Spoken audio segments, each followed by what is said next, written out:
guy scammed me, so I ruined his life. I am a private investigator, and about 3 years ago, I was hired to do a personal contract. The client, a rich sleazy snob, was apparently stupidly rich. He hired my unit. He believed his wife was cheating on him with other people, and he wanted proof of this so he could start his divorce process with solid evidence. He contracted us for a 6-month contract, and was to pay the company X amount of dollars upon completion. So we set up surveillance cameras all over his large house and in the wife's car with the client's permission. We had at least one of the team tailing her at all times. Day in and out, we watched their lives, and in this line of work, you either get detached or emotionally invested, like watching a soap opera. As we watched them, we quickly saw this lady was a saint. She volunteered at a soup kitchen and a children's hospital. She helped local churches with canned food drives, those kinds of things. She was the perfect definition of what a good human should be. On the other hand, the husband was a total sleaze. He was the one we caught many times bringing women to his house. Sometimes, he would bring 2 or 3 girls in one day, and that is only what was recorded in the house. We arrived at the 4-month mark, which is basically where we show all the evidence and give the updated report. We show him everything that we found and have a 6-hour debrief with video and audio support, showing that she hadn't done anything wrong other than a speeding ticket and a few double parking situations. After we concluded the debrief, he looked stupefied. He says, "So you didn't catch her cheating? What was the point of me hiring you?"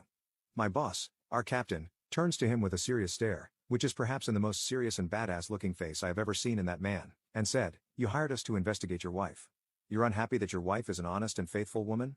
The snob is visibly annoyed. He stands up and is getting his jacket when my captain says, "Look, there is still 2 months on the contract. We will keep tailing her, and we'll meet again after our contract is up and give you any updates." The snob turns to him and says, "Don't bother. This is over. I'm ending it. Come when she is not home and get your equipment out." So a week later we did exactly that. Now, when contracts like this are made, a small portion is paid up front as commission fee, and the rest is paid at the end of the contract's allotted time.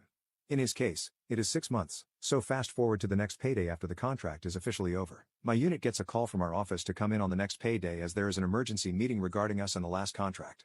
We get there and find out the snob pulled the funding and refused to pay us for the work. So we're getting paid, just not with the completion bonus. We all left super angry. We went to lunch and brainstormed how to get even with the Devian. Then we remembered all the house footage of his dirty deeds. At first we wanted to blackmail him, but that's low and we're better than that. I remembered the wife, so I reached out to her. I set a date to sit down and explain everything to her. I showed her the videos. She cried for a good half hour. I think I broke her whole world. It was gut-wrenching. I then advised her to get a lawyer and proceeded to give her a copy of all the collected evidence and my business card. Fast forward about 6 months. I'm called into court, as my company is suing him for fraud, breach of contract, and unpaid dues. My company wins the case easily, as his lawyer's argument was that we failed to deliver the result he wanted. But we weren't hired to deliver a product. We were hired to observe and report. We got paid in the end. I was contacted as I was leaving the courthouse by the wife who thanked me for all the evidence. She got a divorce. Because of all the evidence I gave her, she got almost everything. His huge house, both cars, and a huge cash sum. We coincidentally bumped into each other again about 6 months